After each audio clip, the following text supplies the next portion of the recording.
What's up, everyone? Back today on Friday, I have Makayla and we have our friend Drew, FBA. Drew is a monster. Did 2 million last year in sales. Just crazy. I think Makayla knows him longer than I have. I just kind of recently came across him about like 3 or 4 months ago. And every time we do a Zoom, we're on Zoom for like 3 hours, just talking and shooting this. So you want to give a little overview of kind of your journey, what you're up Yeah, to, what you do? yeah. So I've been doing Amazon specifically for about 2 years, but reselling the whole nature of all that stuff for around three now. Um, it's kind of a basic story to start off. I've been telling it a lot recently. It's really not that interesting when I say it back, so there's no point in me saying it here. But yeah, it took off kind of in the last year. Learned a lot more about OA, and now we're here. Did 2 mil last year. I want to do about 3 or 4 million this year, but yeah, nothing too special. Just your average dude who does a lot on Amazon. How do you get started reselling? When I was in high school, I saw people with a bunch of cool shoes when I would get to play AAU tournaments, like basketball tournaments. That kind of got me intrigued to the shoe thing. And I started buying some from Facebook, selling them back on the eBay and Facebook marketplace locally, different stuff like that. Made a little bit of money doing that in high school, probably 3 to 5 grand or so. Went to college, partied, didn't do any business stuff. And then got sent home when COVID happened, started doing the pools, the weights, all that kind of stuff. Built up a lot of capital, lost it all like 3 different times on bad investments, and then built it up enough to where I could kind of put it in Amazon and have a steady flow of things. Nice. Yeah, that's always rough, like making it then like when you lose it or you lose it on something. Would you lose it on? Oh, which time? We'll see. In June of 2020, I made about 25 grand from pools and maybe PlayStation 5s. I don't know if that was the same time frame, but I made about 25 grand from pools, invested almost all of it into like Tops 2020. It was like a baseball card project. And I spent so much money on those, and they went from like $800, $900 to like $10 overnight because the whole market just like bottomed out because it was kind of all based on resellers buying them up from each other. And then eventually people were just like, okay, we're holding on to them, but there was no demand. So I have hundreds of Tops 2020 cards that I'm just sitting on. So yeah, that's pretty sad. Lost a bunch there. And then I lost a bunch. I bought a bunch of patio heaters in December. It was like the end of the patio heater kind of craze. I had bought about 80 one night on accident on a bot, and I didn't know how heavy they were. They were like 89 pounds a piece. Sold them all for barely any profit. Okay. It was like $20 a piece. And these were like $220. So like 10% ROI after all the shipping. Every one of them broke in transit and had a ton of refunds coming back to my house. I was getting charged like $90 shipping back, all these like fees and everything. Probably lost like 5 to 10. Yeah, it was bad there. I lost like 5 to 10 grand there in total, but those were the two big losses. And then have sustained some other ones since then, but now it's just like nothing. Just lose like 10 grand like that. I'm like, I'll make it back. Just got to push through. Yeah, I remember like the whole sports card thing, and everyone's like, "You gotta get in." I was like, I don't really know anything about it, and I don't know. They're like, it's the new, like, I think it was like that. Then it went to like NFTs. Well, I think it was that crypto, then like kind of NFTs, and I don't really follow crypto that much, but I think like they're all kind of like bottomed out at this point. Yeah, I'm sure there'll be opportunity in the future, but I wish I would have knew what I knew now just to like not do that kind of stuff. But whatever, just chasing the shiny object and you get wrecked. It's like the story of everybody. Oh yeah. All right, let's see. I got a question from Makayla. What margin do you need on a PL product to afford to run profitable PPC campaigns? From my mentoring program, they had us do at least 35% after like all the fees, shipping, etc., not including PPC. But I think mine's around 40%. Nice. If you guys have any questions, drop them in the chat. How is your product doing? Still going good? Like 2 days ago, no, it was yesterday. No, day before yesterday, I had my best day. I sold over $300, which doesn't seem like that much in the grand scheme of things, compared to what I could do on my other account. But it's trending upwards. That's all that matters. Yeah, I mean Yeah, I mean, progress is progress. I mean, It's very slow compared to wholesale, but yeah, I guess for that, like you're building the demand. They're like, there's Mhm. not necessarily like demand for your exact brand just yet. Hopefully, Are you, are you running any like outside of Amazon stuff like TikTok or anything? no, not yet. I'm still trying to like get the whole. Well, I'm really honestly waiting on my new pictures because these are very important. Because I have a video for like content, and then I'm gonna have new live like lifestyle photos. I guess is what you call them. Interesting. nice. Yeah, But are you got to get into a hand of like an influencer, yeah, have them or have like someone do something good with your product or whatever. yeah. My niche is kind of interesting. So like, not just anybody, I guess, would use this product. Oh, So I interesting. have to figure out how to, I guess, find an influencer in that niche. What's up, Corey? Let's see what we got here. Question for Makayla. Can you explain the process of getting a mortgage for an investment property with Amazon income? I paid mine in cash. Damn, look at that. That's the ultimate flex. No, I really did. Did And it was not the best decision, you but walk in with like a briefcase and like here it is? so originally I was planning on getting a mortgage on the house because I didn't want to take a whole bunch of money out of my business.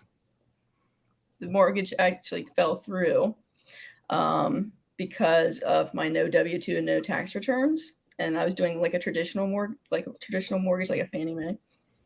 So it fell through, and then I was left with the option like either I pay cash for it or I let it go. And it was a really good house, and I was like, yeah, I really want it. So then I forked up the cash for it, but now I'm going to go and get it cash. I'm going to do a cash out refinance on it. So then I get the money. I'll get 75% of whatever it's appraised at. So then I'll get that money back. It should appraise for higher, obviously, than what, because I've put a decent amount of money into it. So I'll get that back. But for my next loan, I'm planning on doing a bank statement or a profit loss loan, like a DSCR kind of type thing. So not a traditional. I can't get a traditional with my no W-2. Interesting. Yeah, I guess you'll never have a W-2 then, right? No. So then like you have to figure out other ways, like hard money lenders, stuff like that. So I was like, well, we'll just do a bank statement loan. So I got connected with a guy in my area, and he's like, yeah, your best option is going to be a bank statement loan. Obviously, I'm going to pay like probably 2% higher than a normal traditional loan, but that's like the only way that I can do it other than just paying cash. And I don't want to keep paying cash. Yeah. Plus, yeah, I guess if you don't keep it, you get like build up credit, I guess, right? Or you start to get loans and you see them like paid back or whatever. How long after doing OA did you start wholesale? I actually started doing wholesale when I first, like probably 2 months into my journey, because I was planning on going to medical school. So I knew I had to have something in place that I was a little bit more absent, because at that time I was doing pretty much everything myself. And then it kind of fell through. My team and I just didn't work out. So I like let it go. And then about, what was it? Around August, I started thinking about it heavily. And then by October, I ended up hiring a team and trained my VAs. Nice.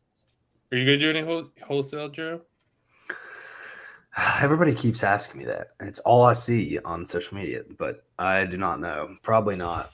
I don't really have any like desire to do it, I guess. I mean, if the opportunity falls in my lap, which it probably won't, then I probably won't do it. But if something happens, I mean, I do like I can't give too many details on it, but I have like kind of a wholesale type of thing, but it's not really wholesale, or at least it's not supposed to be. I've just kind of made it a wholesale, but Got it. yeah. Okay. Yeah. And I have a prep Yeah. center, so that I makes was it. tweeting that yesterday. Like, if you see like people doing something, like everyone's doing it, like don't do it. Like, kind of stick your path because Yeah, it's like the new hot word in the Amazon community. It's like wholesale. Everybody's trying to do it now. Well, I Yeah. think it was Oscar. He like put on his Instagram story the other day. He was just like, "Yeah, all the people who fail at OA are like now doing wholesale. Like, there should be a lot of good OA opportunities out there now." Well, that was funny. I find it if you just think about the whole concept of like all these people pushing for wholesale and the crowd that usually is like watching Amazon content, like a lot of younger kids, I just can't imagine some like 19-year-old kid getting on the phone with a wholesale supplier and like being like, I just started my Amazon account. I just did whatever. It's like, I bet the wholesalers like, man, what is going on? Why do I keep getting contacted by like 18 kids a day that like can't even speak correctly? So that whole concept's kind of funny to think about. That's why I like that it's going that direction. Maybe it'll get people out of the OA game a little bit, but we'll see. Yeah, like when I think of wholesale too, I think a lot about it like Trader Soros. Like he's like, it's not as easy as everyone like makes it out to be. And like, you know, if he's like kind of dabbling in it and like kind of like really focusing on OA, it's like, wow, this guy did like $10 million. So like obviously he got into it and like has different thoughts about it at like a higher level than pretty much everyone who's talking about it. Oh, what happened to your warehouse, John? I think I missed it on Instagram. So my warehouse lease was open, just finished. I didn't need it. I'm doing all OA to prep. I could have probably went the way and did all the prep myself and got employees and all that stuff, but I don't want to manage employees. I'd rather just send everything to a prep center, be hands off, and yeah, not worry about anything. And that's kind of what I wanted to do. And plus, it's like I could do what I'm doing pretty much from a laptop, so I don't even need the space. What's up, Corey? I already did that one. Oh, that's a duplicate, I guess.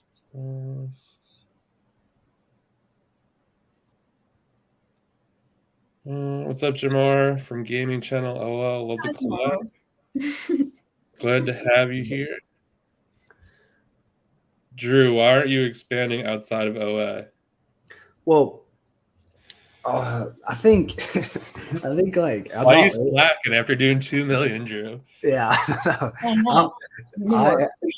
I think I'm not old by any means. I'm only 24, but I do notice myself getting a bit like the old man that doesn't want to switch. Like if it's working, I'm not going to do it a different way. Like a lot of my stuff right now is like that. So maybe I'm just getting to be that like stubborn old man, but really it's working for me. My time's already extremely limited with certain things like I'm working with and everything. So I don't see what I can put the time into like and make sure everything stays stable. Like if I take time away from one thing, something else is going to suffer. I just don't have time to do it unless I just want zero social life and zero anything like that. So and I know I'm pretty good at OA now. So I'd rather just expand on that. I'll get into something else if the opportunity arises. And I think that it's worth my time, but I'm not actively pursuing anything like that. Yeah, I mean, I think that's smart. I mean, I think you see that a lot. I mean, that was my biggest problem with like the OA, doing OA and books. Like it just didn't work. Like they both just took up a ton of time, and you can only really focus on one thing and do it really well. You had to start OA from scratch, and you had 20K. How much would you expect to have after a year? Oh, you could answer that one first, Drew. 20K. Probably, if you do it like everyone tells you, you probably expect to have about $50,000 in debt at the end of the year. But if you do it correctly, if you go slowly, I mean, you can turn it over as many times as you want to. I think there's a little narrative that you are turning your inventory over like 15 times a year or whatever, but that's not possible, or 10 times a year. Like you're not going to do that. Realistically, you can probably turn it over 3 or 4 times. If you're pretty good, you make good buys. So I think you could probably turn 20K into around 80K or so, but it's so difficult to even make that like that, what you're going to have, because you're going to keep reinvesting it. And then you're going to think, well, now I have 60K. I need to spend it on inventory. I'm not going to grow. So either you want to make 80K this year and not grow, or you're going to be like, I want to hit $1 million in sales this year. And then you're never going to have any money, but that's just part of the game. So it's a tough question to even answer there, but that's just what I would say. You need to make a clear goal. What do you want to turn it into, or do you want to have a big business? That you can go either path. One's going to lead you to debt, but you could potentially make more money at the end of the day, or you just make the 80K and then you're good. So Yeah, I Yeah. agree with you there. Like you would definitely lose that money. I was coaching someone today and they had like 50 grand, they said. And I was like, yeah, do not spend that. Like go slow, like buy like 5K, like see how it goes and do 10, like the opportunity is going to be there. Like there's no reason. Like if you spend 50 today and you don't know what you're doing, like you're going to lose 90% of that, like guaranteed. Yep. Do you have any thoughts, Makayla? I mean, I started with 20K and ended up almost at 1.2 million in sales. I mean, I didn't make that. That wasn't my profit, obviously, but I made over 6 figures. So Yeah, there you go. No, but I didn't take any money out. So I, except for my house last month. Well, 2 months ago now. Yeah. Another one for Drew. If you had infinite money hack, how much revenue do you think you could do with OA this year? That's a pretty good question. That is a good question. I've never heard anyone ask that. Yeah. Wow. Let me think here. Well, I mean, I basically do have an infinite money hack because my credit cards have massive limits. I have a lot of capital. I just don't spend a lot of money. I mean, really, I don't think it would change a lot to what I do now. I mean, whatever I'm going to make this year, I consider myself basically having unlimited money. Like I spend whatever I want. I never worry about it because I just always have the money to back it up. So probably 3 or 4 mil. I mean, maybe I would work harder if I knew that I just had a super influx of capital to find stuff, or I'd take a lower margin. But if I had to keep the business the same, to keep the same margin, yeah, it would just be about the same numbers. Maybe a little bit more, but I don't know. It's nothing too much different, to be honest. Yeah, I kind of think this. I think there's like almost a misconception out there that like if you had unlimited money that you could like double or triple or whatever 10x what you do.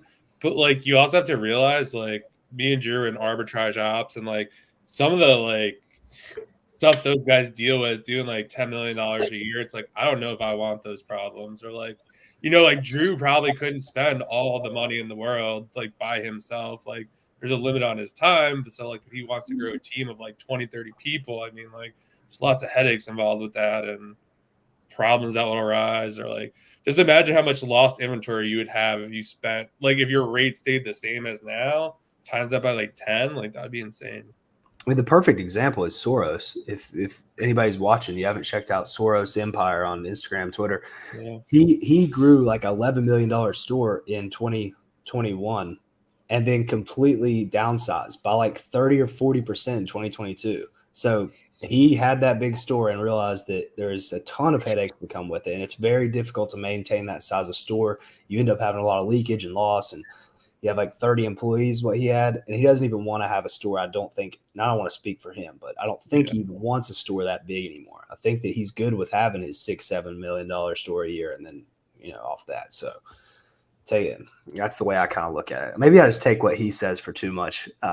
I really value a lot of what he says. So a lot of my ideas come from that, but he's usually right about most stuff. He's got me this far just talking. So, yeah. What do you think you could do with unlimited money, Makayla? The same or more? I agree. Like there's a certain people always ask me like how big do I want to take it? How what I mean? Like even my dad's like, do you want this like $10 million store and all this? And I'm like, I don't know necessarily if I want the whole headache that comes along with a really big store. I think I want to hit 8 figures and then probably be done with it. Like not done with Amazon forever, but like maybe be done, just cruise from there. And then I just want to dump my stuff into real estate and have more passive income, I guess. Yeah, that's kind of where I'm going. Like, I don't think I want a $10 million store. I really like doing stuff like this, making content, like helping other people. So like, I'm good doing like 1 or 2 million a year in sales and then helping other people doing other stuff. Do you need a W-2 or can you use business tax return for mortgage? For a traditional loan, they were requiring a W-2 and tax returns. Like, Dude. It was like 2 years worth. And obviously I don't have 2 years worth of W-2 to give them. Yeah, that was true. Are you guys selling that liquid gold, aka Prime? no. Maybe. No.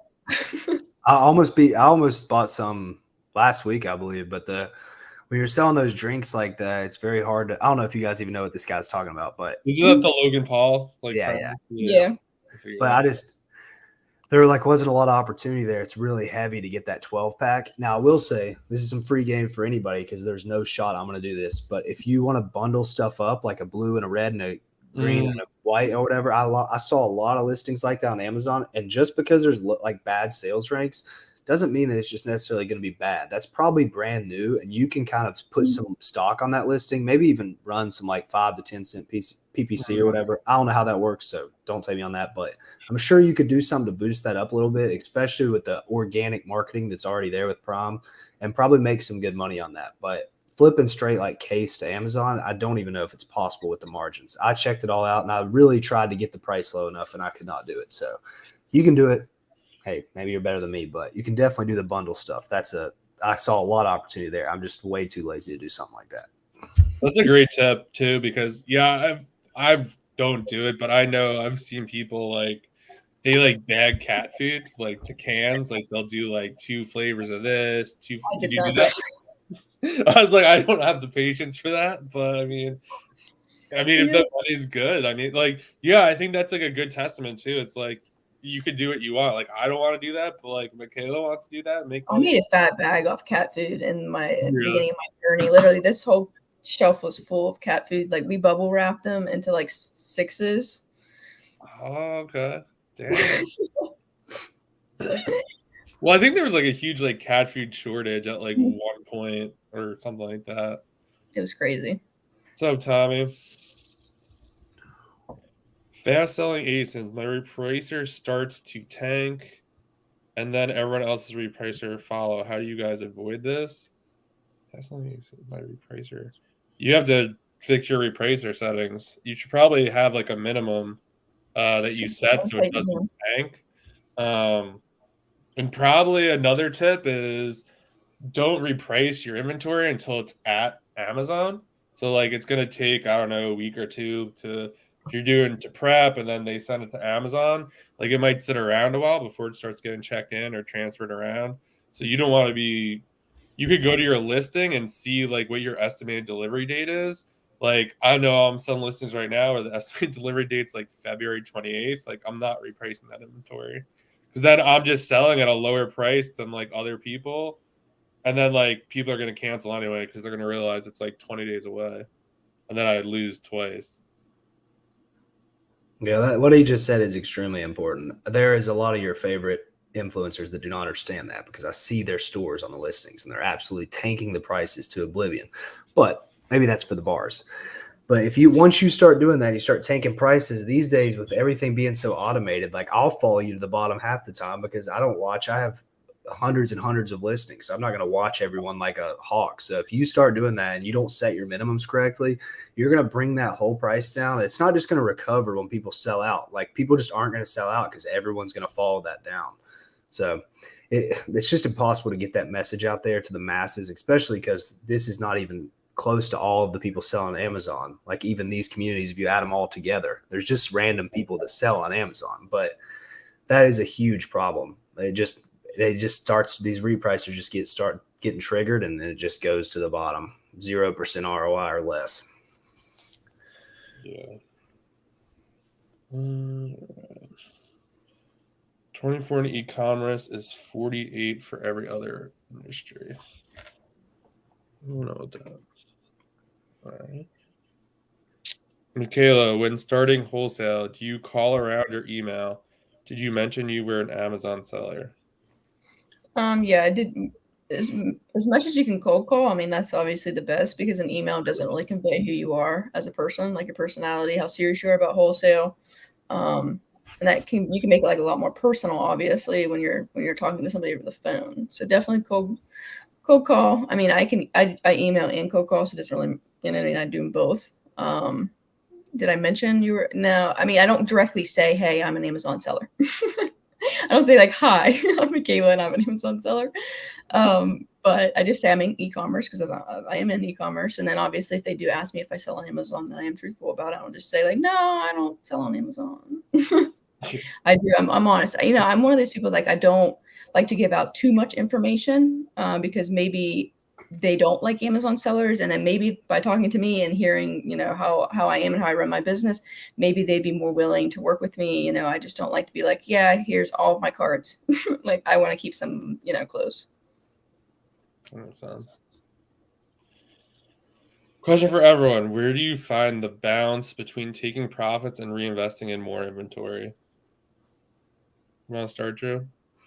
Yeah, I think I made a post about this the other day, but I replied to somebody about it. It's not, the balance is you. You know, it's extremely personal. Like, it depends on what you want in your life. If you want to live off ramen and have no friends, or, you know, just sit inside and not really have a huge life outside of this, reinvest everything. You don't need any money, and just live off a little bit of cash back. But if you want to, like, you know, live a better life, you know, go out, have drinks with your friends, go to restaurants, you know, go on dates, whatever it is, you're going to have to take money out. That's just inevitable. So I find it, a lot of people have that struggle, but for me, that's never even been a struggle. I'm just like, I'll invest what I need, and then I'll live the life I want to live. And if you are running a profitable business, then you should just be able to do that.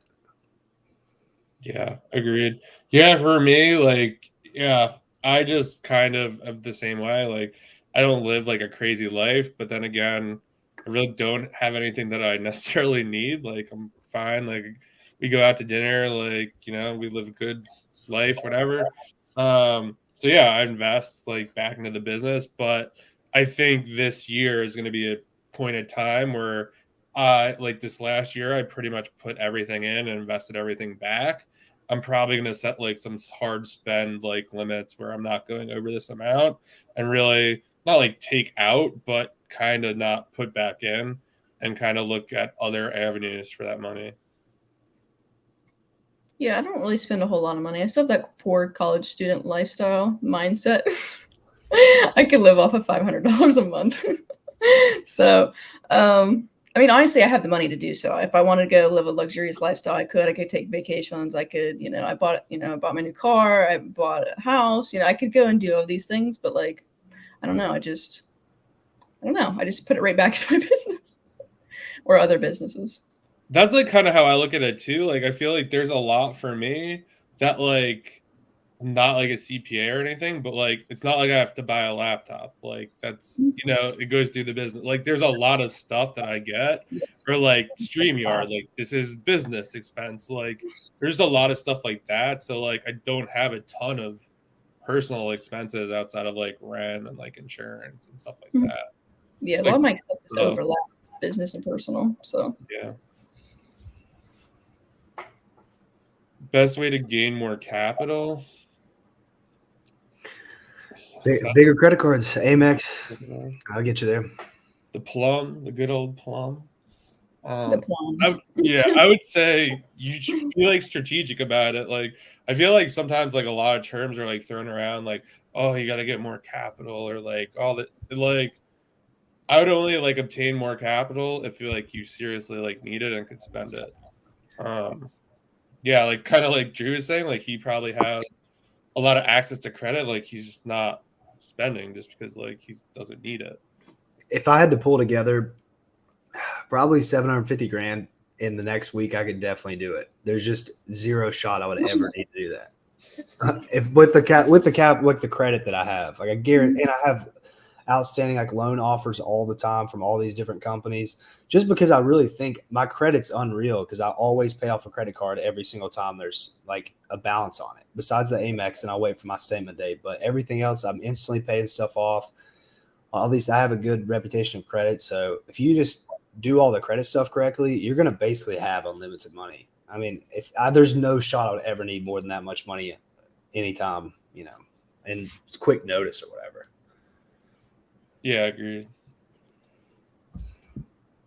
And another thing too about the capital thing, I find it very, very interesting that people come and ask about capital, and then I'll get on a call with them and I'll be like, yeah, man, let's share a lead with me or whatever, like, so I can review it, because they also want to learn how to source, and they also somehow need more capital. So they give me a lead and it's awful, and I'm like, you better be thanking God that you don't have capital, because that was awful. Like, there's no reason that you need the capital. You need to source more it's almost you just need to put the work in more, because if you had the money, you would have just blew it all on nothing. Like you would have just wasted all your money because that was an awful lead. Or they send me some mismatched product. And I'm like, man, you got to work on the sourcing before you. Not saying you're like that at all, but but that's like whoever asked this question. But I'm just saying sometimes you might think you need capital, but really you need to get better leads first and then worry about the capital. Yeah. Yeah, capital's not the priority in that situation. Yeah, but a lot of people are like that way more often than 100%. not. Yeah, because it's like I feel like sometimes too, it's like I'm not saying about this to you, Vanessa, but like I feel like people are trying to solve problems that like don't need to be solved until like it needs to be solved. Like people are like new people are like, oh, like should I get a prep center? As like you don't even know what to buy. Like, I mean, you could contact Makayla and get on the wait list for when like you'll probably be 6 months out, but It's I mean. deep. Figure out how to like do a lot of the stuff first yourself and then kind of outsource that kind of stuff. What's your monthly average net profit margin? Me first? Well, I don't even know. There's not high. I mean, when you really know how to calculate a net margin, you're paying yourself off your S corp. That takes off your net margin. A lot of people don't even know that, but like all these different things take it off. I don't know what mine is, but I would just recommend that make sure it's over 8%. And if it's over 15%, it's not. So you need to look back into it. So it's somewhere in that range. If you're in that range, that's just the reality. I've never met anybody that can actually show me like that they have a margin that's like, people say they got like 23%. Okay, bro. Show me the financials. There's no way you're running that profitable business. Amazon. Yeah. QuickBooks. Yeah. But yeah, I would just recommend between 8 and somewhere 8 to 14 or so. Yeah. If you're on a smaller store, you can definitely get it up to 15 or above, but it just depends how big your store is. Just take into account all those little losses you have and all those bad buys. If you buy a product and it's down 50%, I mean, you took a loss and it's not coming back. So that's part of your margin when you sell that too. So you might think it's coming back to where you originally bought it, but it's probably not. So you're gonna have to take that into account whenever you sell that product. Yeah, no, I agree with Drew, and that's kind of where we ended up like this year. Still waiting for the final numbers, but it was right at probably around like 10-ish. Which I mean, it is what it is. But yeah, I mean, there's just I feel like too, like there's just after being an arbitrage ops Discord, there's like a lot of stuff I didn't even think about, like lost like return. I know a lot of people reach out to me and think that when something gets returned, that like there's no fee involved. It just like goes back into your inventory because like that's a lot of what the information is out there. But like if that's like a shoe or something, like they're taking like $8 or whatever it is, depending on weight and size, and then you're like selling that at break even. Or if your profit was like $8, like you're now in the negative, and like if that gets returned again, like now you're in double negative. You have anything to say, Makayla? I don't have my final numbers just yet, but I did put a lot of business expenses last year to save on taxes, obviously. So why not? And you should. That's like your margin. I mean, it matters a lot, but if you're using it for like business, like we were talking about the computers, or you get a new phone because it's business expense, yeah, that's part of your margin taken out. But also, you just got a new computer, so I mean, look at it like that. Yeah, last year I paid a lot in taxes. I was so mad. I probably could have bought like 5 MacBooks. Like with what I paid. Like I was so mad. My accountant was like, "You're an idiot." I was like, "Yeah, you should have told me that earlier." I bought my house and they needed 2 years of my business tax returns. Yeah, I don't have that either. Yeah. So did you talk about what's the process to get a house if you don't have like business tax returns or whatever? So for me, I have to do like a my bank statement. It's called a bank statement loan. Okay. So I just use for the last year. So since I've been in business for almost a year now, we're just going to use that since I don't have the 2 years. I've not been in business for 2 years. So That's kind of sad that like someone would probably work it like I don't mean this in a It's bad such way a or sore whatever. subject for me. But yeah, there could be someone working at like a $12, $13 hour job who will get a traditional mortgage over you, and like you get $1 million on it. Like it's crazy. It just grinds my gears, man. It just grinds my gears. Like if you really want to be like that, like I guess that's okay. Like all the apartments I move into, they always ask for tax returns, and my tax returns aren't very good, obviously, because I try to put a lot of business expense on them, you know. Yeah. And I told him, I was like, I don't have a tax return. I just told the last place. Hopefully they don't watch it, but I just sent them a picture of my bank statements, and they were like, "Okay, you're approved. You don't even have to put a security deposit down." So that's what I'm saying. Like seriously, like, yeah. You should have just showed them your orange bars. Maybe they. Yeah, I should. I could have been like, here, I can afford this.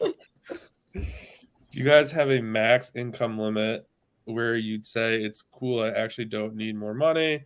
I'm just gonna go spend what I'm making. I don't know. I mean, I just kind of, I don't know. I'm happy like where I am, so like that's kind of how I go with it. I mean, I don't know. Obviously, I want to like, I just love like what I do, so like I don't really think about it. I feel like when you don't like what you're doing, you're constantly always like thinking about money or trying to find more of it. For me, like like I said before, I'd be happy to do like 1 to 2 million, 10% net, and kind of coach and do other stuff to help other people. I mean, that would be good for me. I don't need a lot. Like, yeah, maybe we'll buy a house in the next year or two, but I mean, I don't know. yeah, every time I think I have enough money or I made enough money, I kind of want to make more. So I kind of have the opposite approach, but it's just that's probably because I'm young as well. You know, Mhm. you got more experience than me. I just kind of some days I think I just want to be a multimillionaire, and some days I'm like I'm pretty cool with doing this for the rest of Yeah. Yeah. I hit my milestones, like, you know, my first 10, 20, 30K month. And then I'm like, ooh, I just want to do one more. Then I just want to do one more. How far can I really take it? So that's It's definitely addicting, like, yeah, to do that. And yeah, I mean, yeah, now like, I don't know. Yeah, I'm kind of the same, but yeah, I just like to grow. I don't just think about it that much. I just keep making money. I don't really think of like what the limit is. Can you talk about a bit about mindset that need to be successful in OA? You could start, Drew. Man, I'm starting all these things off, and I feel like I got the roughest takes on some of these. This one's not. I mean, this isn't going to be isn't necessarily positive, but I mean, you're just going to have to put the work in and stop looking at outside things and stop like making excuses for stuff. Because in reality, it's boring, it's hard, it's not easy. You just have to keep doing it. Like you have to put the hours in. It's like with everything else, you know. And there's no real secret to it, I guess. I mean, you can find a mentor, you can get yourself in the right positions, but you really just have to put tons of hours in. You're not going to fail if you put tons of hours in. I mean, unless you just really are incompetent, which is probably not the case because you're in this. So I don't know. You just put the hours in.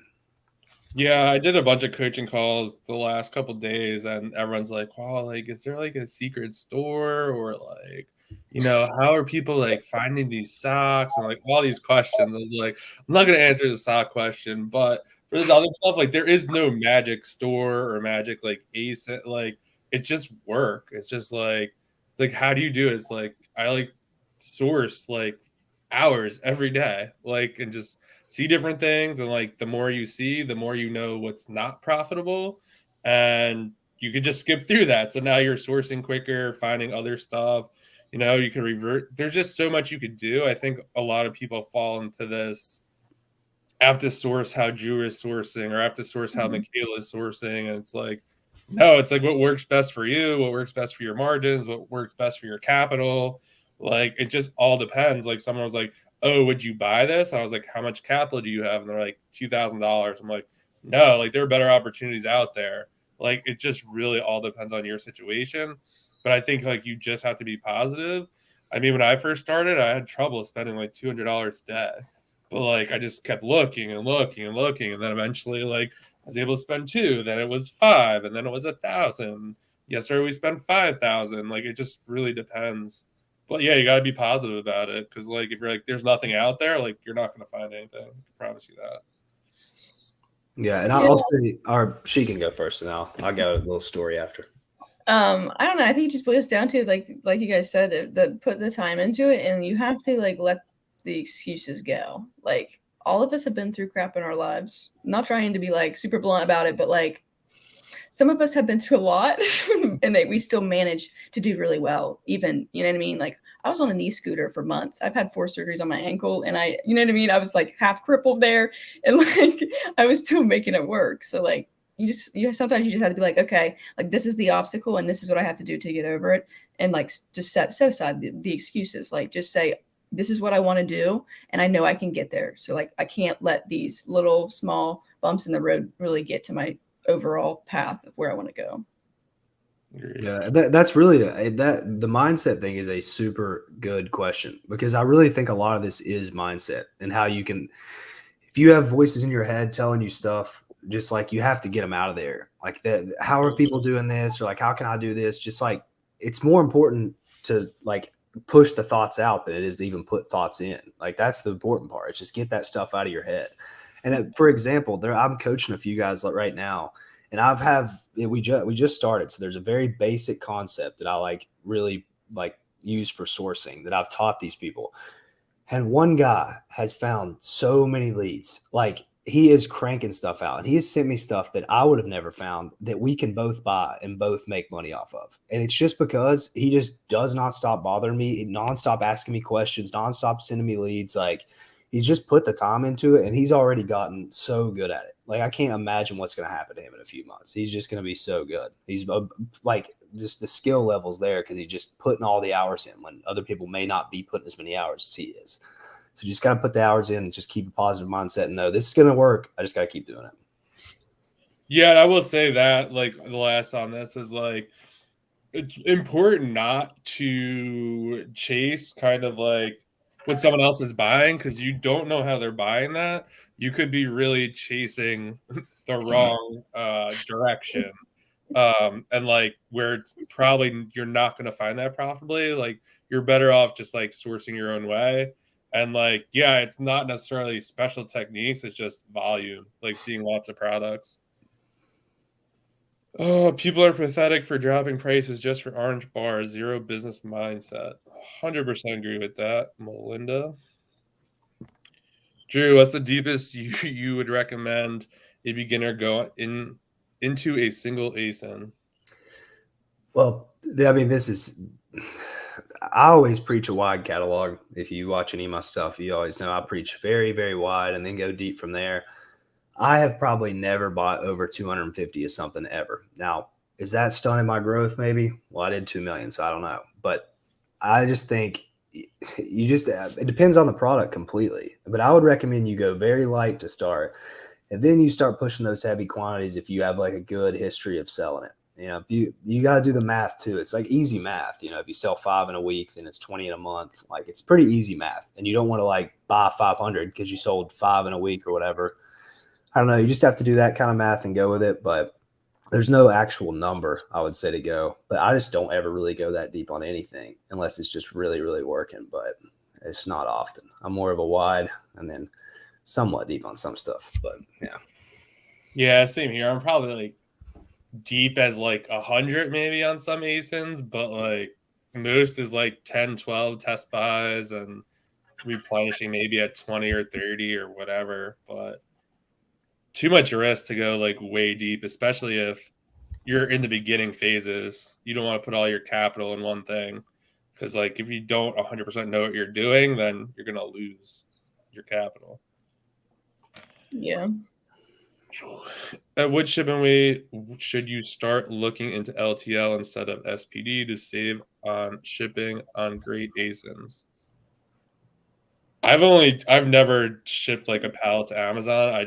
The prep center just does single boxes. I don't know. They sent out like 25 boxes last week, so maybe we should have looked into it, but I don't know. I'm just not concerned about it. There was just some times where like people ship in pallets, it takes longer to check in. I don't know. I just don't have any issue with how I'm doing it right now. I've never been aisle to.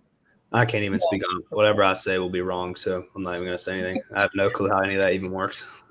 Me either. Yeah, it's a nightmare to get it here, delivered here to my house, let alone ship it out to. Disgusting. Don't want to do it. But my prep center does it for me for like bigger, oversized items. Yeah, when you're sourcing, so when I'm sourcing too, like I'm figuring in like 40 cents, which is probably high, like per pound of like whatever that item is. So like it's already like calculated in, so I don't really worry about it. How do you deal with tax filing? Do you separate monthly percentage of your profits maybe or something like that? I don't know. My accountant does all of it. I just send him a bunch of spreadsheets, inventory labs data, and then he runs the numbers and kind of figures out what has to be done. Yeah, I hate that stuff. Taxes give me the most anxiety of anything in life, so I just pay someone a lot of money to not have to deal with it. Agreed. And like, yeah, obviously I would definitely, look into someone to help you out. Any advice on setting aside a certain amount of your payouts for that wonderful time of the year when taxes come due? I don't know. Most people say to put 30% aside. I mean, you could do that. I mean, it just really depends. I mean, do you guys set aside money? No. But I don't have a problem with taxes yet. I don't want to get too much into it, but I will say, if you think this is just I'm not a CPA, maybe this is stupid, just another warning, but I think that a lot of the times if your CPA will give you a number back, if you get one that's like, your parents told you to get theirs and their CPA just puts their stuff into TurboTax and gives it back to them and charges them a premium. And then you have this crazy ecom business and that guy has no clue what to do. I don't care how much he tells you he will, how much he tells your parents, or you might be an adult, but I'm just saying if it's a situation like that, a lot of times they do not know what they're doing. They don't work in that industry. So they're going to tell you, well, you got to pay this much in taxes or whatever. And that's probably not the case. You didn't make that much money. I mean, maybe you did, but there's a good chance you made less. So you shouldn't be paying as much in taxes. A lot of times they overshoot what the profit is because you give them these numbers that mentally it feels like you made this much money and it's just going to jack you up on your taxes. That's what happened when I first filed my first tax return. He told me how much I had to pay. I said, I don't have that much money. There's no way. I'll just go to jail. And so we reversed back, looked at my expenses, and I really just didn't make as much as I thought. So it wasn't an issue. I paid less taxes. So yeah, you should have enough money for it if you don't just reinvest everything and live like crazy. But just make sure that your taxes are right. Make sure you have a good CPA that has worked with other Amazon sellers or e-com businesses and do it that way. Yeah. John, it's Finn from Aura. Nice to meet you, Makayla and Drew. What's up, Finn? Thanks for coming by. Love Aura, by the way. With Aura, the Repracer? Yeah, the Repracer. I use you guys. Awesome. Yeah, Finn's the man. He actually set up all my repricing reels. I just told him what I wanted. And like we literally just hop on a call and he just like did it all in like literally 20 minutes. Please talk about order cancellations, how to tackle it. When your prep center is totally in a different state, my 80% orders get canceled due to this reason. I would just shop at different stores. I mean, that's probably not the answer you want to hear, but 80% is a crazy number. I don't know. Maybe you're buying outside of the US. I don't really know. But I mean, all my stuff goes through a prep center. At this point, if like 10% gets canceled, at this point, it's kind of a lot. I don't know. Use PayPal checkout, use Apple Pay, more stuff that's like kind of verified, maybe. Yeah, that seems extremely high.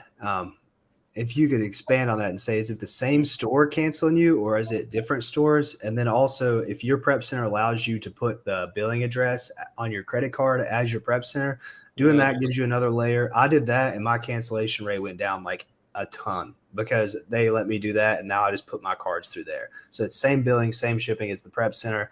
Like he said, PayPal works as well. And then, yeah, if they're canceling you a lot, just don't buy from them. You don't like they should want your business. It's kind of crazy they would even cancel you in the first place. So just don't even buy. But a lot of times they want your business. They just think it's fraud because you have like a different billing address, different shipping address. Like you just got to fix those problems. Well, that's a big tip there is like if they're canceling them, like don't keep reordering because then it just sets off like more red flags that like you're trying to push through. Like just stop, like take a breather. And I think a lot of times like call them. Like I've called before and they're like, it's like, why is this going through? Like I'm nice about it. Like, hey, I'm just trying to order, blah, blah, blah. They're like, oh, we thought it was fraud. It's not fraud. Like, okay, like we put it through. I'm like, okay, cool. Like, thank you. And then like moving forward, there was no issues. So sometimes it's just a misunderstanding. And then if they say, "Are you a reseller?" you go, "No, I'm not a reseller. I do." Nieces and nephews, come on, man. That's exactly how I said. So Well, I was on the phone with Dick's once, and I was trying to buy like 50 or something, and they were just like they like shut it down, and I was like, oh, it's like a donation for like my niece and nephew's school. They're like, we looked up the address, like it's a warehouse. I was like, that's where they like store the donations, and the guy was like, no. But if you're with that on that note, if you're buying through Dick's and they're canceling your stuff, they have a resellers program. So you just heard that. Yeah, I've been in that for like over a year. They never cancel my. You can't use coupon codes, which sucks, but you also never get your orders canceled. So that's pretty good. Yeah, it's worth it. All the big guys I know, they don't worry about the coupons. They worry about having the Dick's account because it's one of the best sites you can order from OA. So it's way better to have that account than try to do all your catch-alls and just like get the 10% and like, yeah, it's way better. I don't get the catch-all thing. I've set one up. I just don't understand it. And for people I know that have it, usually the store eventually just cancels on them. So I'm just like, I'm going to shop at stores where I don't need one. Mm-hmm. You guys solely rely on sales estimator to determine sales velocity. What's a good approach to test buys? For me, I was just talking to someone today about this. I don't really, this might sound bad, but this is what I do. I'm not really like so caught up in the numbers. Like if I see something that looks good and the Keepa looks good, I'll test by like 5 to 10. I'm not doing this crazy math or like how many people are on the listing divided by this. Like I don't care. Like I need to know if it sells first, if it's going to get returned. Like I don't care about all that math. And then like if it does sell well and it still looks good, then I'll double what I bought and kind of see how that goes. And then kind of what Drew was saying before, I'll look like, okay, I sold like 130 days. Like, okay, like maybe 100's it, like maybe it's 125 and kind of go from there. I think people get way too caught up in like these crazy percentages and stuff like that. I mean, maybe if you're doing like $10 million and stuff, like you have a better like process of that. But for me, I'm just doing like an automatic test buy and seeing what happens. That's exactly what I would have said. Same. Cool. I was selling an item and shipped 100 more units, and suddenly Amazon took the listing down. Damn. My shipment was inbound when I canceled the shipment. How can I get that inventory returned back to me? Probably going to go stranded inventory, I would guess. And then that really sucks because they just like doubled the fees. Then you would have to do a removal order and they're going to send it all back to you. Yeah. I mean, maybe like the listing, there's something dumb. You can reach out to seller support, ask them like why they took down the listing or what happened and see what they say, but that's rough. That exact same thing happened to me. I bet it's close to the same listing as well. Same thing happened to me. I have like 160 units stuck in Amazon, and my advice with what I'm doing, so maybe this is now I could be messing this up, but I'm going to just wait it out and see if the listing gets back on, because maybe it'll get back on there. If not, I'll probably remove them, try to send them on another listing if it gets created somewhere else. But yeah, I would take your time with it. Don't panic too much right now, because a lot of times listings will get removed and then they'll get put back up. So give it a week or two and then figure out what you're going to do. So yeah, I'm dealing with the exact same thing. I'm just being patient. Patience is a virtue, as they say. Agreed. Yeah, I've had that happen to me once too, where like the listing got deleted. I sent them all back to me, and then someone created another listing like I don't know, like a month or two later, and I just listed it on that. It was fine. Got to get on the OPC wait list. Yeah. My husband's a CPA, so I've got it down to the penny. Cool. That's clutch. Yeah, that's really. Drew, do you only sell on Amazon? I feel like doing NCF on eBay and Walmart is a huge opportunity that I haven't seen anyone talk about. All right, this guy, he's DM'd me a few times, so I'll give you some good advice here, brother. But it seems like you might be over in different avenues all over the place because the internet's very nice to look at shiny objects. I'll say I don't do that stuff because that's what I did that growing up. I tried so many different things. I never made any money. And I made money with Amazon because that's all I did. And now I don't really plan on getting anything else unless the opportunity is like blatantly in my face. So unless Walmart maybe sets me up an account and starts saying that they're going to give me a rep for free, then I'm probably not going to do it. And maybe I'm losing money. I'm definitely losing money, but I'm just not that concerned with it. So I would focus on one thing. If you want your opportunity to be in eBay or Walmart, maybe that's a good idea, but I would focus on one thing. Don't worry about anything else because that's the most important part is keeping your mind in one direction.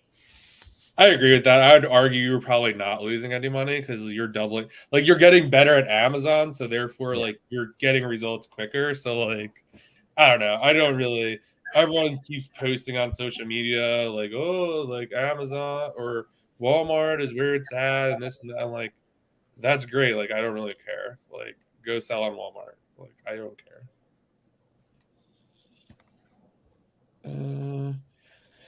Can you guys talk about where one would find most accurate sales rank of items sold on Amazon?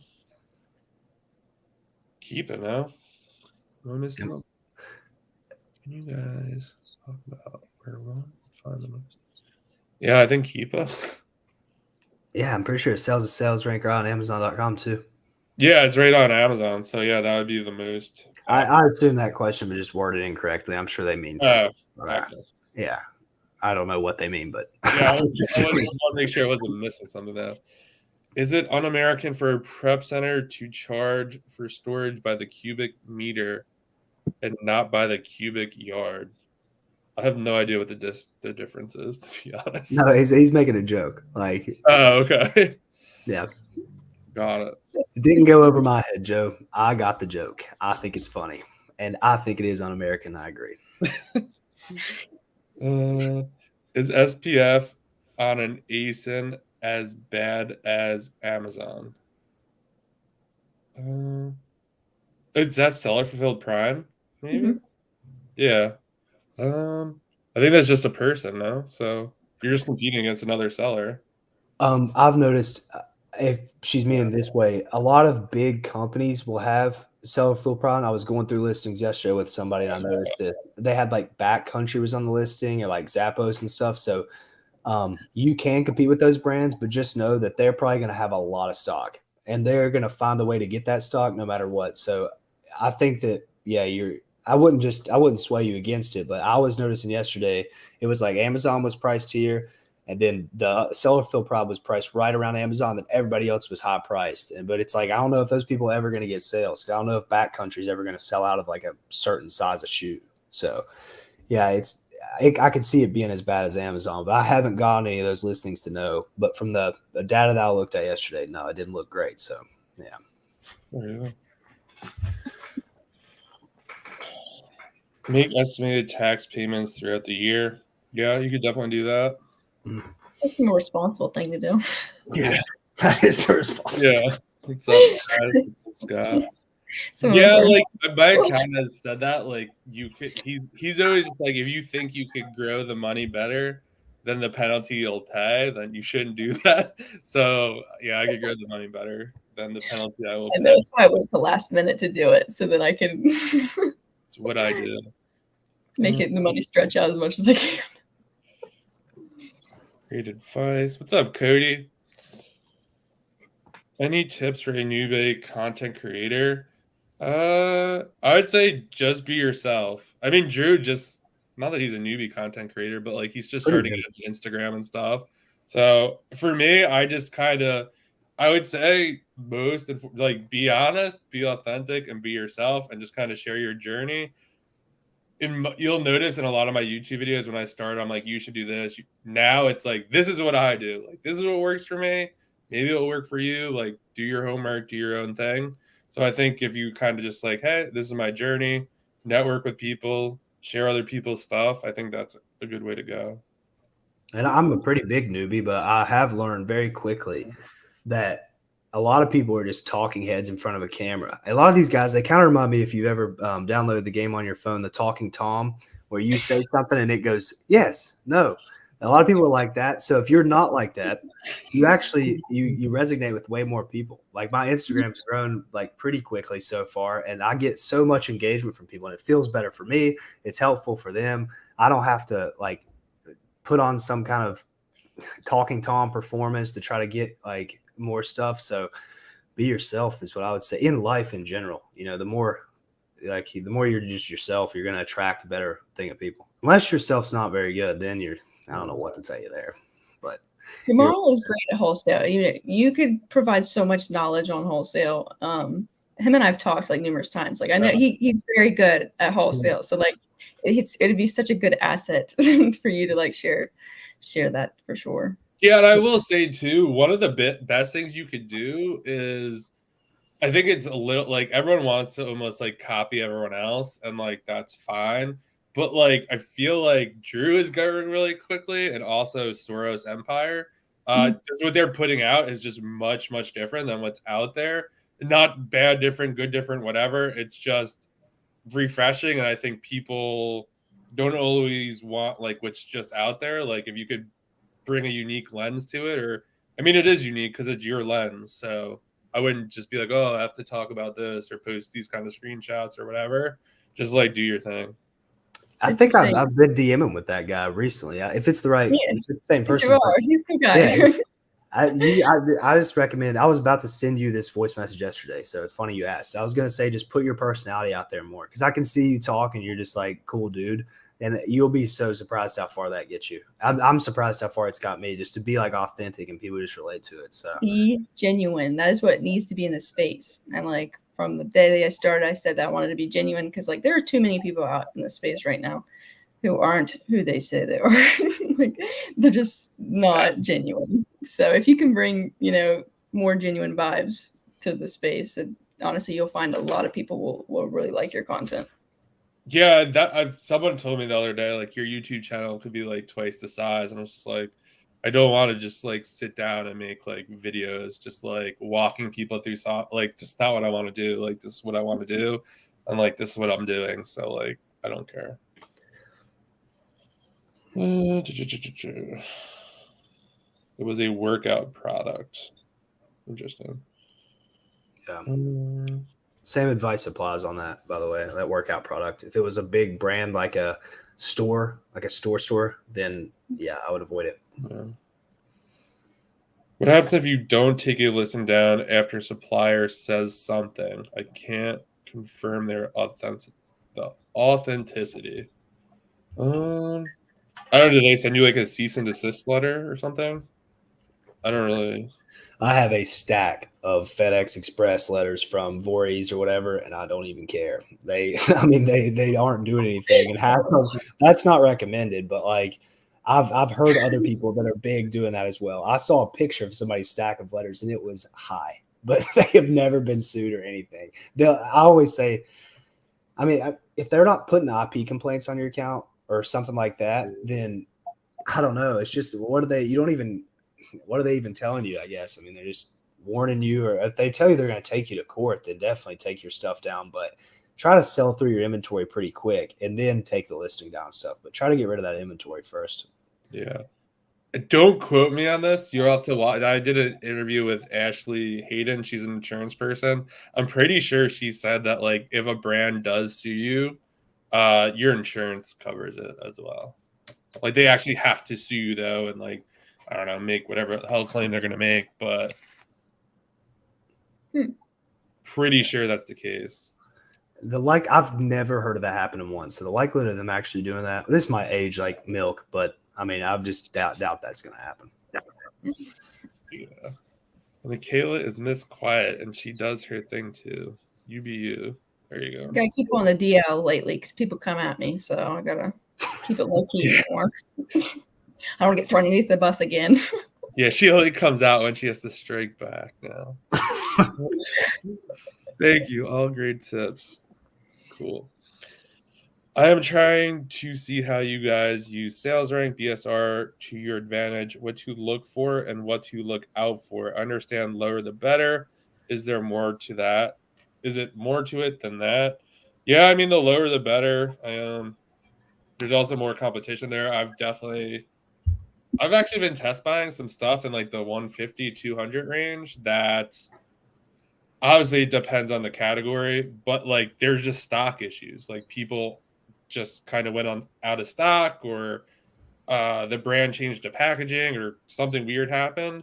And I know once I send that inventory in, it's going to return probably to like the 50K mark that it was in. So if you look at like the history of the entire listing, it was always like a low BSR. And now all of a sudden it's like in the hundreds of thousands. It's usually a stock problem, from my experience anyway.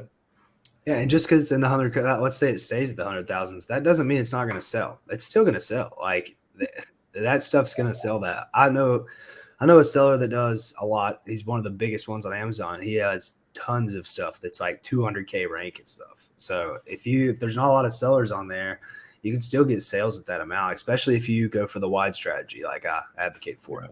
You can get 3 or 4 sales a month, and it adds up if you're going to make, $20, $30 profit each. It's a huge amount if you can get 10, 15 SKUs like that.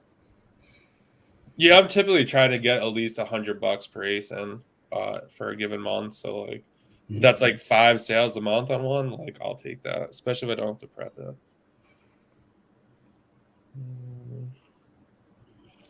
Drew's keeping it real. The BS speak is so 2022. That's why. Yes, I'm doing OA from outside US. I use VPNs for ordering the inventory. I'm using a virtual card like Payoneer and Wise. Just cannot open up physical bank account. Maybe virtual cards are to blame. I don't know. I've never bought from like outside the US, so I'm not 100% sure. I'm trying to think if there's anyone I can advocate for you to go. That's what I was thinking. I don't really know anyone either. I know guys like Gavin Sweeney, if you look him up, and Fast Track FBA. They run companies outside the US, and those guys have like teams and stuff. They know what they're talking about with that kind of thing. So go look up those guys. I'll plug them. Fast Track FBA and Gavin Sweeney. They both seem to be really knowledgeable on that stuff. So that probably will help you. I'm sure they have some video about it somewhere where they're talking about that. But now that you say that, I know Soros too. He has his VAs check stuff out. And he has a laptop, and he uses TeamViewer, but like the laptop's located in the US, so it looks like it's checking out in the US. So if you know someone in the US, maybe you could do something like that. How can I network proper networking like you guys with US Amazon sellers? I'm a non-US resident, but selling wholesale in US. Communicated with you, Makayla, on Insta a couple of times. I don't know, just send a DM. Join a bunch of Discord groups, Facebook groups. Yeah. I'll say from my like recent experience with getting a lot of DMs, because I've got more DMs in the last week than I have the whole time been doing this whole thing. So, and the biggest thing I see is I'm really inclined to answer people's questions when they like have a thought out question. And then the more thought out it is, I'm like, this guy is just good to talk to in general. So if you really put some time and thought into your questions like that, then people are just going to want to talk to you. But if you're just like asking real basic questions like that you could Google, people are just going to think you're really lazy and you're kind of wasting their time as well. Yeah, agreed. I don't even respond to the DMs anymore. And yeah, I feel like just also like put out content. Like the only reason I DM Drew is because like he tweeted that he's getting out of apparel and his margins were higher. And I was trying to do the same thing. I was like, hey man, like, do you mind hopping on a Zoom? I'm like trying to do the same exact thing you're doing. I had no idea what he would say or whatever, but like he's like, yeah, let's do a Zoom. I'm like, now we're here. I didn't forget that's how it even started. That's pretty cool. What a story. Yeah, and then he told me he listened to an episode of Buy Box Bandits I was on. Oh yeah. So if I wanted to hit 100K in profit a year as quickly as possible, what would you guys do? I would not have that mindset. That would be my best advice to you. When I first started, the person I did a call was very nice. I said, hey, I was consuming all this other content that, like, as I grew, found out like that advice was not good advice. I was like, I want to do $1 million, this year. And this is when I first started my journey, and they just basically like were like, no, like it's like you could do $1 million, but like if you want to do it the right way, like I suggest you take it slow. And that's kind of what I did. I mean, there's no reason to do anything, in my opinion, like this quickly. Like I just don't see the reason to do it quickly. When you do things quickly, you make a lot of mistakes. Yeah, you'll naturally get there if you just put the time into it. But I wouldn't put a goal of like just 100K in profit a year or whatever. Like, it's not gonna really help you. It's probably gonna just add to your mistakes. I would just go slowly, learn as you go. If you have extra income coming in, you don't need to.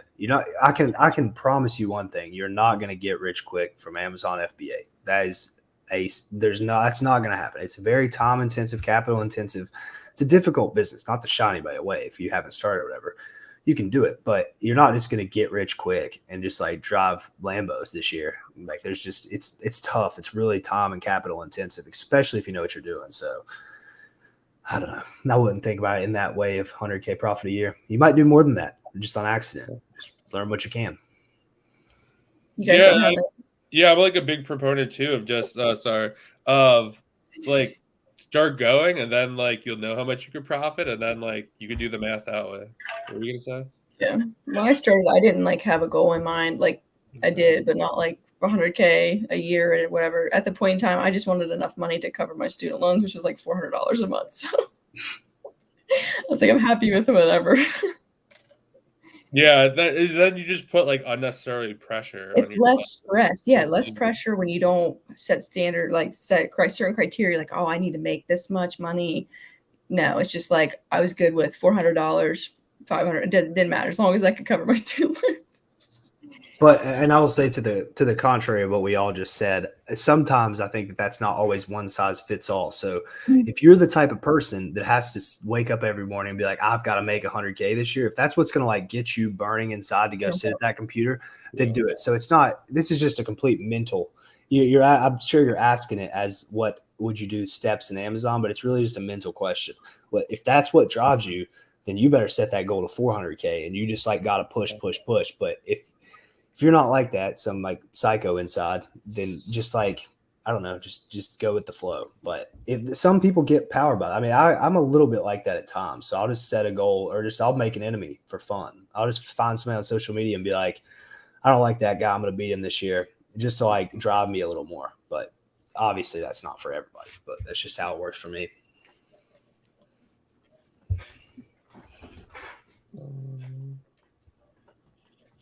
How do you guys ensure you don't get price tanked? You can't really ensure anything because you don't know what other people are up to. But I mean, you could just kind of look at the Keepa chart. You don't want to see a lot of people coming on the listing.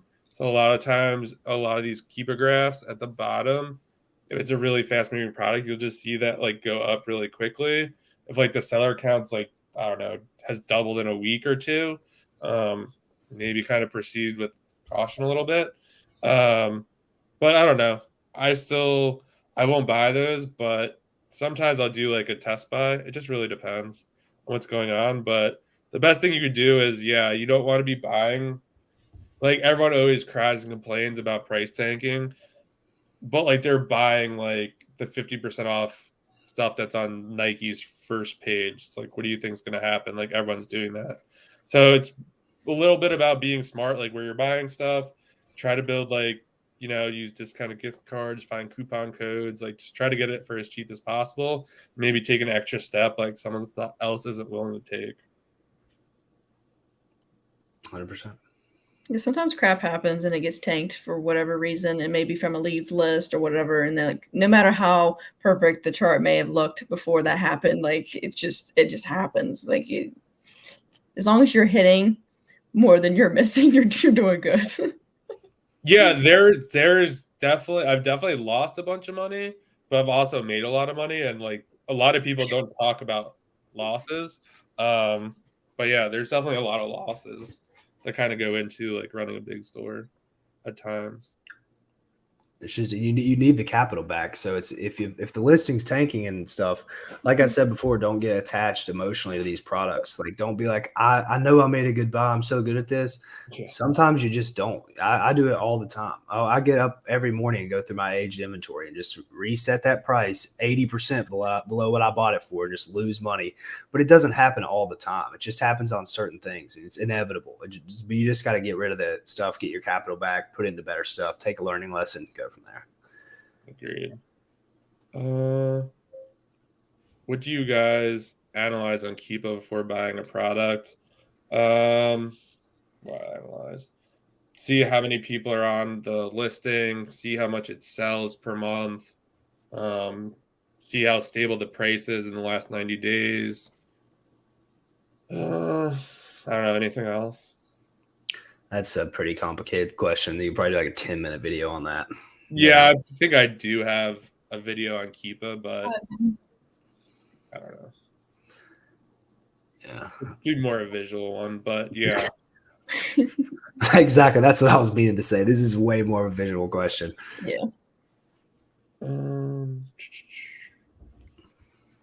Hey guys, how do you estimate sales or get close to the number? Is Jungle Scout estimator accurate enough? I use that. I don't use it for every product, but if there's a product, let's say it's in a weird category, like it's in like musical instruments or something, and the rank is something I haven't sold near that rank in that certain category, I'll use Jungle Scouts. Is it accurate? I don't know, but I seem to do well, so I think it works. I mean, all that stuff is all a guessing game, but from my experience, that is pretty good. So yeah, but I don't know. Yeah, I definitely use everything as an estimate and gauge like volume by my test buys. Yeah, because numbers can lie. You may think it's going to be slow, and then you send it in, and it sells out way faster than anticipated. That's why test buys are so important. Yeah, there's so much stuff that like looks like it sells really quick and doesn't, and then other stuff that looks like it doesn't move much quicker. Yeah. How do you all track your spending? Do you have personal spreadsheets with formulas or an application? I have a Google Doc of like everything I buy for the month, and then I have QuickBooks that's kind of tracking, credit cards, banks, all that kind of stuff. The bookkeeper is doing all that. So yeah, I just have a spreadsheet and a bookkeeper as well.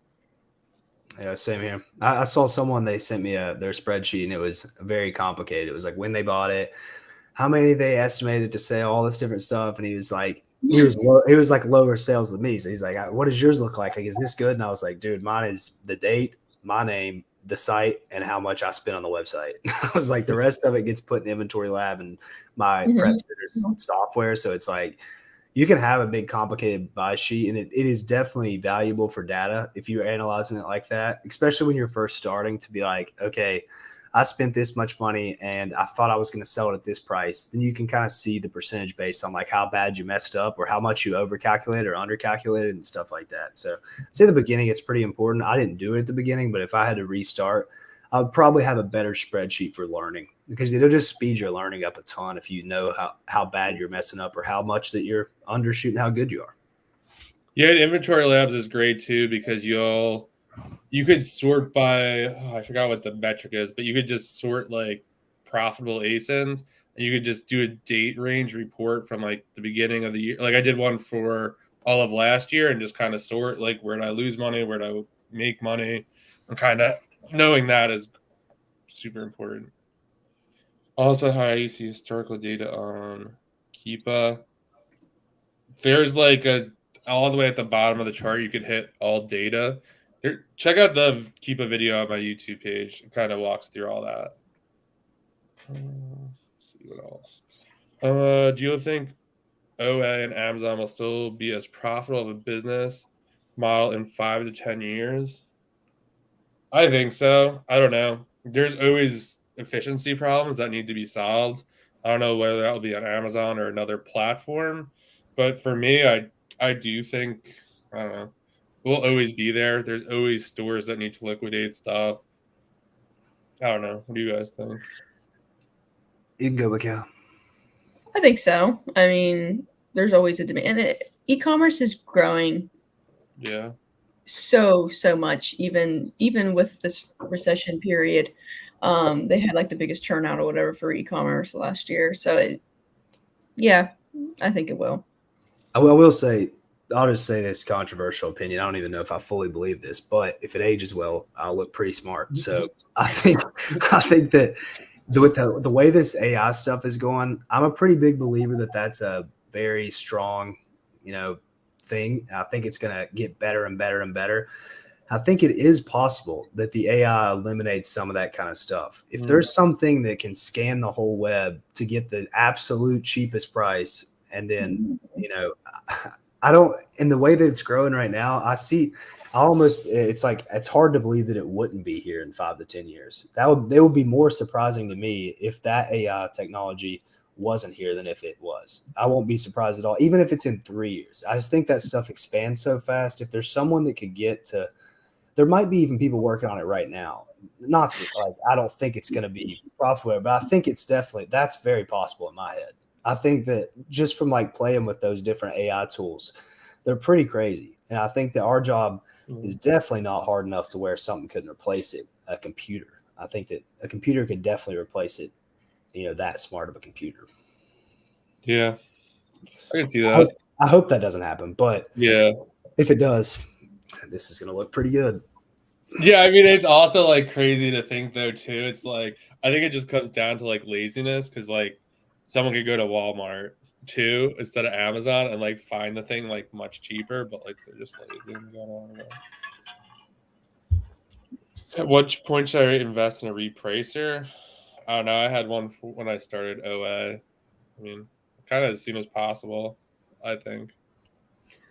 Yeah, once you get over like 10, 15 ASINs, I mean, it's very difficult to sit there and manually reprice stuff, especially knowing what I know now. I mean, that you can sell above the lowest price. When I first started, I thought you just had to match it. So now that I know that you can sell way above, you probably need a repricer to set that minimum and just play around in that price range.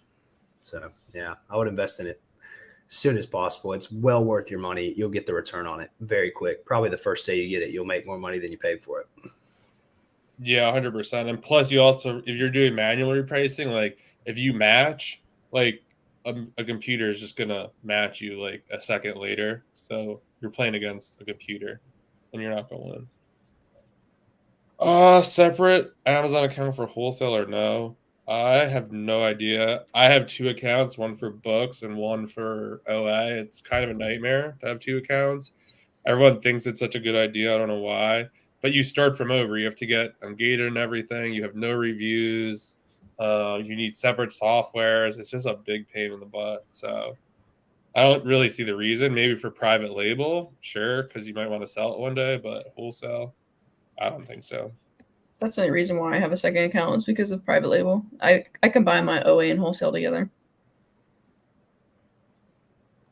I don't do anything like that, so you can't provide much there. Have you all thought about what's next after Amazon, or are you going to run this as long as you can and figure it out in the moment? That's kind of like my plan. Just keep going and then, figure stuff out along the way. I want to get into real estate, obviously. So that's the path I'm headed down. I know this guy, so he knows my answer. All right. All right. Last 4 here, then we'll stop.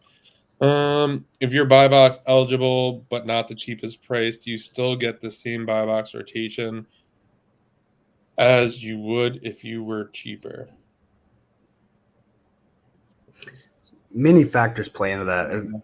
That's very complicated. The buy box rotation is a mystery. It's like definitely not solved. So there's lots of different things that play into that. I can tell you this though. There's a listing I'm on. It's got pretty high velocity, and I'm selling it for $15, $18, sometimes $20 more than other sellers because I wait for it to be checked in and sell it when it's checked in. When these other people are slinging it for $15 below and they're back ordered, just completely losing money on it. and I'm just printing cash on it. So yeah, you can still get the buy box rotation when you're higher. You might get it less. I'm sure they're getting more buy box than me, but I'm getting way more money than them. So whatever. Lowest price is not equal to buy box winner because some higher price could win. Yeah, it's definitely a true story. I do my analysis properly, but once I get on a listing, a seller comes with a huge amount of stock, which will take 3 months to sell. How do I avoid?